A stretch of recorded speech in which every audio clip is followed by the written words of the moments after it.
šetriť kolena a nechcete zostať o hlade, začnite si šetriť. Štátny dôchodok vám pravdepodobne stačiť nebude. Prvýkrát to pripustil už aj minister práce Jan Richter.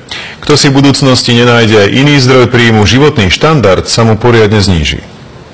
Dnes u nás žije približne 700 000 dôchodcov. V roku 2060 ich podľa odhadov bude až 3-krát viac. Jan Richter priznal, že armádu dôchodcov štát už neutiahne. Ja som osobne presvedčený, že, ale hovoríme o 20 rokov a viacej, že bude nevyhnutné, aby každý jeden človek hľadal spôsob štátnej penzie a istého pripoistenia sa dobrovoľného, to znamená nejaká životná poistka. Dnes sa na jedného dôchodcu skladajú dvaja pracujúci Slováci. V budúcnosti to bude už iba jeden. Dôchodkoví analytici vypočítali, že slovenský penzijný systém je rizikovejší ako vo väčšine európskych krajín. Dôvody sú dva. Jednak je to demografická štruktúra a jednak je to aj zdravie a súčasný stav verejných financií. Dôchodkový systém je stratový už dnes. Od pracujúcich vyberú naše úrady na odvodoch menej ako prerozdelia dôchodcom.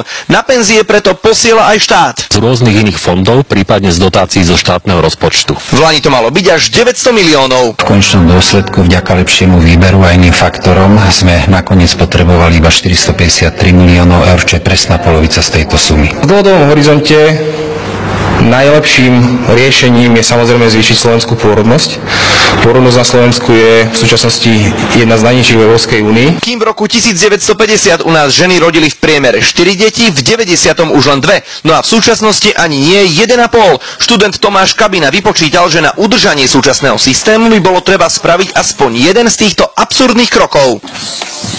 Zvýšiť dôchodkový vek na 78 rokov, viac ako dvojnásobne zvyhnúť odvody, znížiť priemerný dôchodok len na pätinu priemernej mzdy, alebo maximálnu penziu znížiť pod úroveň životného minima. Jeho prácu uverejnila Národná banka vo svojom odbornom časopise. Politici sa však do takýchto krokov nehrnú a na rídzo štátny dôchodok sa tak ľudia spoľahnúť nemôžu. Vzhľadom na to, že z toho štátneho systému sa nedá očakávať, že bude teda nárast dôchodkov, dá sa očakávať skôr pokles, tak samozrejme, že musia mať aj iný zdroj úspor alebo zdroj príjmov. Najznámejšími sú podielové fondy, pravidelné programy rôzneho investovania, investičné životné poistky. Je dobre sa v tom zorientovať, prípadne si nechať poradiť a začať čo najskôr. Štát už jeden krok k udržateľnosti dnešného si schválil Smer na začiatku svojej druhej vlády. Ak sa viac dožijeme, budeme aj dlhšie pracovať. Zatiaľ to vyzerá tak, že každých 7 rokov sa vek odchodu do dôchodku zvýši zhruba o rok. Opatrenie začne platiť v roku 2017.